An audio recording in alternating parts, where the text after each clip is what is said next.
Hello everyone, good morning all of you. आप सभी का स्वागत है आपके अपने यूट्यूब चैनल की कॉन्सेप्ट पर। जैसा कि आप सभी जानते हैं, हमारी जो क्लास है वो कल से ही चल रही है, विसर्ग संधि।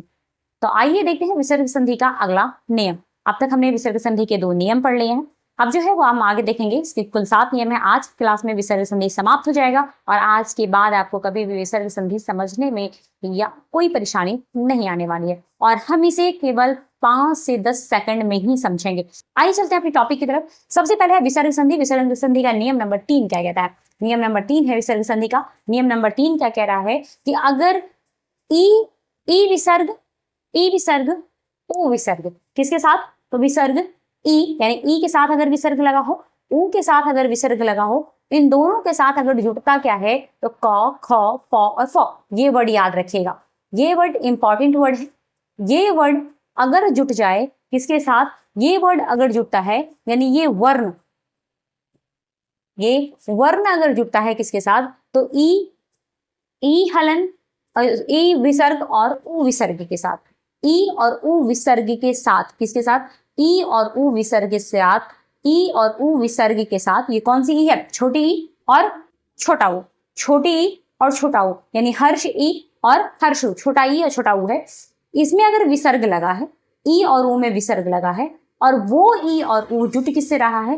तो क से, ख से, प से। क, ख, प और फ से जुट रहा है।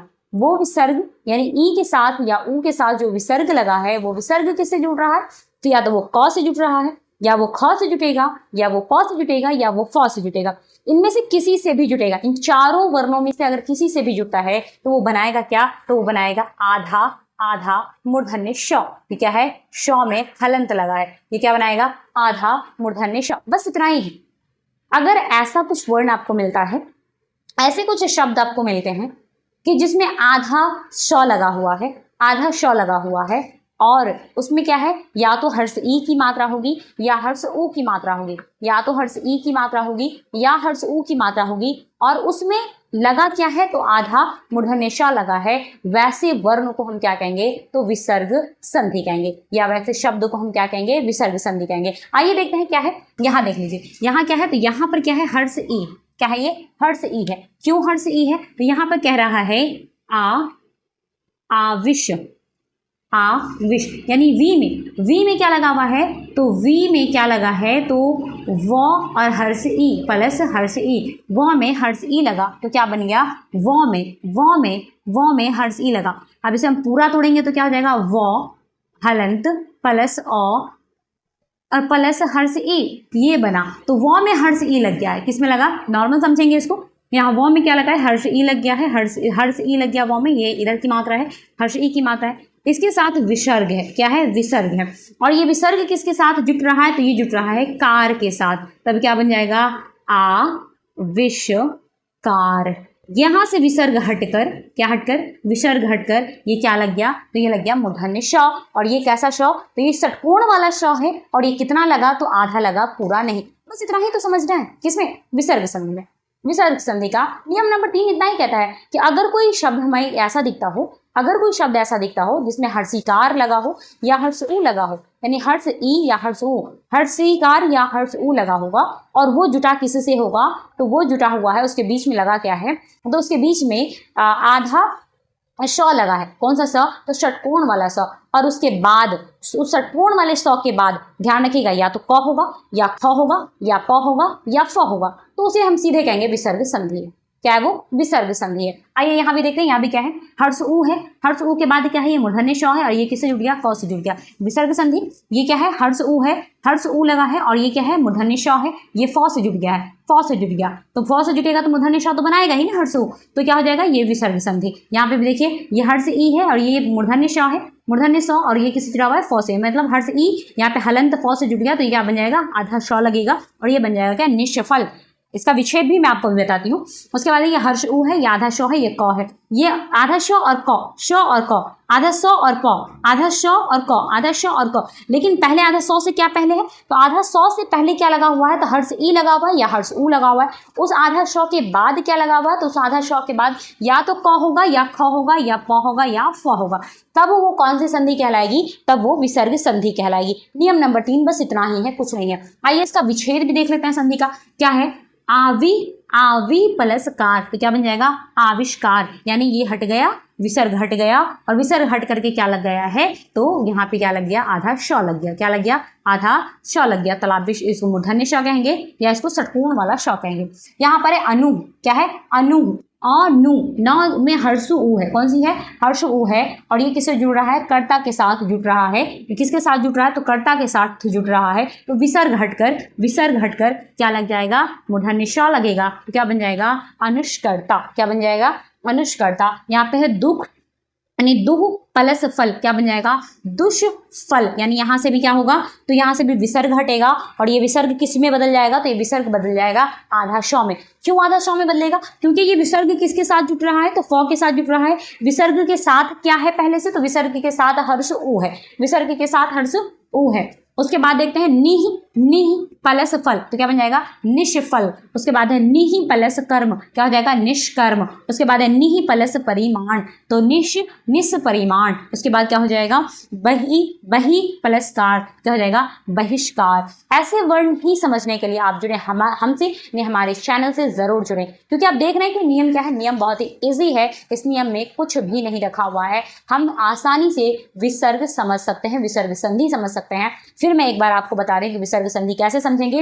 अगर हम ये देखते हैं कि हर्ष ऊ या हर्ष ई लगा हुआ हो, हर्ष ऊ या हर्ष ई लगा हो, और किसे, तो आधा मूर्धन्य श से पहले लगा हो, आधा मूर्धन्य श से पहले हर्ष ई या हर्ष ऊ लगा हो, और उस श के बाद, यानी उस मूर्धन्य श नहीं, उस मूर्धन्य आधा श मूर्धन्य के बाद क्या लगा हो, उस मूर्धन्य श के बाद क्या लगा होगा, क लगा होगा, ख लगा होगा, प या फ लगा होगा, तब वो संधि कौन सी हो जाएगी, तो वो संधि होगी विसर्ग संधि। चलते हैं हम अपने नियम, चौथे नियम की तरफ। देखते हैं हम नियम नंबर 4। नियम नंबर 4 क्या कहता है, तो यदि यदि अ के साथ विसर्ग लगा हो या आ के साथ विसर्ग लगा हो, अ या आ के साथ अगर विसर्ग लगा हो और वो फिर जुड़ता है किससे, तो क से, ख से, प से या फ से, क, ख, प या फ से जुड़ता है। गौर से इस बात को सुनिएगा, यहीं पर विसर्ग संधि समाप्त, यहीं पर विसर्ग संधि समाप्त। यानी विसर्ग संधि क्या है, इस नियम के तहत एक दो नियम और हैं, अब समाप्त हो जाएंगे अब। लेकिन इस नियम में अगर हम इस नियम की बात करें कि इसमें कैसे पहचानेंगे, तो इसमें क्या है, तो अगर विसर्ग संधि बनाने के लिए, विसर्ग संधि पहचानने के लिए हमें ये देखना होगा कि अगर अ के साथ, यानी छोटी वाली अ के साथ विसर्ग लगा हो, या बड़ी अ के साथ विसर्ग लगा हो, यानी आ के साथ विसर्ग लगा हो या अ के साथ विसर्ग लगा हो, और ये अ या आ जुट किससे रहा है, तो ये जुट रहा है या तो क से जुट रहा होगा, या ख से जुट रहा होगा, या प से जुट रहा होगा, या फ से जुट रहा होगा, बस इसे कह देंगे विसर्ग संधि। क्या कह देंगे इसे, विसर्ग संधि। आइए देखते हैं, अब जुट रहा है तो ये बनाएगा क्या, जुट रहा है तो ये बनाएगा क्या, दंत स। क्या बनाएगा ये, दंत स।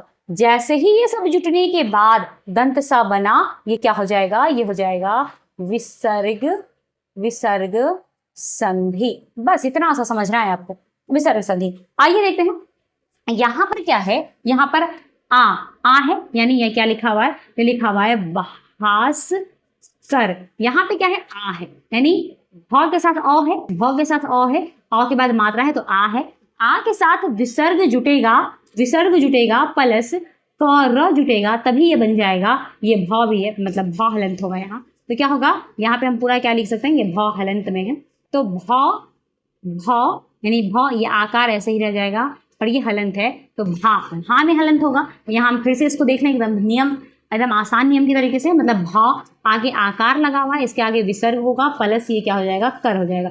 ये विसर्ग हटकर क्या बन जाएगा, भा, ये विसर्ग बदल जाएगा किसमें, आधा दंत स में, और क र, ये क्या बन जाएगा, ये बन जाएगा भास्कर। क्या बन जाएगा, भास्कर। और ये भास्कर क्या कहलाएगा, तो ये कहलाएगा क्या, विसर्ग संधि। क्या कहलाएगा ये, तो ये कहलाएगा विसर्ग संधि। कैसे बना विसर्ग संधि, तो या तो अ के साथ, यहाँ देख रहे हैं अ के साथ विसर्ग हो, या आ के साथ विसर्ग हो। अब ये अ या आ के साथ जुटेगा क्या, तो या तो क जुटेगा, या ख जुटेगा, या प जुटेगा, या फ जुटेगा। ये सब जुटने के बाद क्या बन जाएगा, ये बनता है आधा सौ। क्या बनेगा, ये बनता है आधा सौ। और इस आधा सौ, अगर ये आधा सौ या तो क के साथ जुटा होगा, या ये आधा सौ ख के साथ जुटा होगा, ये आधा सौ प के साथ जुटा होगा, या ये आधा सौ किसके साथ जुटा होगा, फ के साथ जुटा होगा। और ये भी ध्यान रखेंगे, इससे पहले क्या होगा, तो या सीधे अ होगा या आकार वाला अ होगा, या आकार वाला अ होगा या सीधे अ होगा, तब हम इसे क्या कहेंगे, तब हम इसे विसर्ग संधि कहेंगे। बस इतना ही है इस नियम के अंतर्गत। आइए देखते हैं भास्कर, यानी भ में आकार, यानी भा यहाँ विसर्ग है, भा प्लस कर क्या बन जाएगा, भास्कर। नमः प्लस कार क्या बनेगा, नमस्कार। ये हलंत हटा, यानी यहाँ पे क्या है, यहाँ पे केवल अ होगा।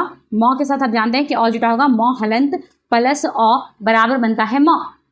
तब म के साथ क्या है, अ है, म के साथ क्या हो जाएगा, अ है, तो म के बाद अ है, और अ के साथ क्या जुटा है, यहाँ पे क्या जुटा है, तो यहाँ पे विसर्ग जुटा हुआ है। और ये विसर्ग किसके साथ जुट रहा है, यहाँ पे क के साथ जुट रहा है, तो ये क्या बना देगा, तो ये बनाएगा आधा सौ, यानी विसर्ग हटकर ये क्या बना लेगा, आधा सौ बना लेगा। ये क्या हो जाएगा, नमस्कार। यहाँ पे व्रीहि प्लस पति, यानी व्रीहि धन पति क्या हो जाएगा, वृषपति। यहाँ पर क्या है, हलंत, यहाँ पे विसर्ग हट करके क्या लग गया, यहाँ पे विसर्ग हट करके यहाँ पे दंत स लग गया। यहाँ पर है श्रेया प्लस कर क्या हो जाएगा, श्रेयस कर। वाच्य प्लस पति क्या बन जाएगा, वाच्यपति। अब ये क्या बना, ये हमारा है विसर्ग संधि। अब यहाँ पे आप देख लेंगे कि विसर्ग संधि अगर दिया होगा, ऑप्शन में दिया होगा, तो हम कैसे पहचानेंगे, तो विसर्ग संधि में क्या देखेंगे कि अगर आधा दंत स लिखा हुआ है और उससे पहले अ या आ है, उससे पहले अ या आ है, और उसके बाद या तो क होगा या ख होगा या प होगा या फ होगा, अगर ऐसा कुछ दिख रहा है तो ये क्या हो जाएगा, ये हो जाएगा विसर्ग संधि। ये सबसे नियम ट्रिक, यानी सबसे आसान ट्रिक के साथ आपको बताया गया है। देख लें इसे, या इसे आप नोट कर लें, या फिर इसे आप क्या करेंगे, तो इसे स्क्रीनशॉट ले लें, ये आपकी मर्जी। अब हम देखते हैं नियम नंबर 3, 4 हो चुका है, नियम नंबर 5 देखते हैं। ओ मैंने लिखा ही नहीं है यहाँ, नियम नंबर 5 देखें। नियम नंबर 5 में क्या कहता है, तो नियम नंबर 5 कह रहा है, या अ के साथ विसर्ग लगा हो, या आ के साथ विसर्ग लगा हो, अ या आ के साथ विसर्ग लगा हो, और या क ख प और फ, यहाँ पे प छूट गया, क ख प भी होगा, प और फ के साथ जुटे, तो यह विसर्ग का विसर्ग ही रह जाता है, मतलब विसर्ग क्या बन जाएगा, विसर्ग बन जाएगा। ये किस में है, तो ये अपवाद में आ जाता है। अब इसे रट जाएंगे, इसे रटना पड़ेगा। अब जानते हैं पीछे भी अपवाद कई सारे पढ़ाए गए हैं, अपवाद का कोई दूसरा रूल है ही नहीं है, अपवाद को आपको रटना ही पड़ेगा। क्योंकि अभी तक हम क्या पढ़े हैं कि अगर अ या आ के साथ अगर क ख प और फ जुड़ जाता है तो ये आधा दंत स बनेगा। लेकिन आप यही कंफ्यूज हो सकते हैं अगर इसे नहीं रटेंगे तो, क्योंकि ये विसर्ग लगा हुआ है और ये वही चीजें हैं जो हमने नियम नंबर 4 में पढ़ी है, वही चीजें हैं जो नियम नंबर 4 में पढ़ी है, बिल्कुल टू कॉपी वही है। और उसमें क्या है, वो वही का वही विसर्ग का विसर्ग रह जाता है, बदलता नहीं है। ये अपवाद है, आपको इसे क्या करना होगा, रटना पड़ेगा। तो प्लीज आप इन्हें रट जाएं, ज्यादा नहीं है, बस थोड़ा सा है। तो देख लें क्या है, अ विसर्ग, आ विसर्ग के साथ क ख प और फ जुड़ता है, क ख और प और फ जुड़ता है, तो ये क्या बनाता है, ये विसर्ग का विसर्ग रह जाएगा, इसे बदलने की कोई जरूरत है नहीं। जैसा का वैसे ही क्या होगा, जुड़ जाएगा। जैसे नमः प्लस कामना, तो क्या हो जाएगा, नमः कामना। प्रातः प्लस काल, तो क्या हो जाएगा, प्रातः काल। उसके बाद है अधाः प्लस पतन, तो क्या हो जाएगा, अधाः पतन। उसके बाद है तपाः प्लस पुत, तो तपाः पुत। पयाः प्लस पान, तो पयाः पान। उसके बाद है रजः प्लस कन, तो रजः कन। उसके बाद प्रातः प्लस कर्म, तो प्रातः कर्म। अगर आपको ऐसा कुछ दिखे, अगर ऐसा कोई वर्ड दिखे जैसे प्रातः काल, उसके बाद है यहाँ पे अधाः पतन, उसके बाद है प्रायः काल, ऐसा कोई वर्ड दिखता हो, ये वर्ड दिखता हो, तो इसे हम सीधे क्या कहेंगे, विसर्ग संधि। क्या कहेंगे इसे हम, विसर्ग संधि। ये क्या हो जाएगा, विसर्ग संधि। रजः काल, प्रातः कर्म, ऐसा ही नहीं, विसर्ग के साथ अगर कोई वर्ड जुड़ा हो, शब्द जुड़ा हो, तो वो सीधे क्या हो जाएगा, वो विसर्ग संधि हो जाएगा। बस इसे आप इतना ही पे पहचानेंगे, इससे ज्यादा नहीं। अब चलते हैं, आज के लिए केवल इतना ही। कल नए टॉपिक्स के साथ चलेंगे, कुछ इसके बाकी है, कुछ और भी प्रैक्टिस में करवा दूंगी। तो कल जो है, कल से नया चैप्टर, परसों से नया चैप्टर आपका शुरू हो जाएगा। कल जो है वो प्रैक्टिस की क्लास चलेगी, तो आप लोग कल आना ना भूलें, इस कल की वीडियोस को देखना ना भूलें और आज की वीडियोस को देखना ना छोड़ें, क्योंकि आज का वीडियोस अगर नहीं देखेंगे तो कल की क्लास आपको समझ नहीं आएगी। इसलिए मैं आपसे अनुरोध करती हूँ कि आप इन्हें ज़रूर देखें और आपको ये अच्छा लगता है, आपको कुछ समझ आता है, आपको कुछ इससे बेनिफिट होती है, तो आप इसे लाइक करें, सब्सक्राइब करें एवं अपने दोस्तों तक ज़्यादा से ज़्यादा पहुँचाने की कोशिश करें, ताकि उनका भी कुछ भला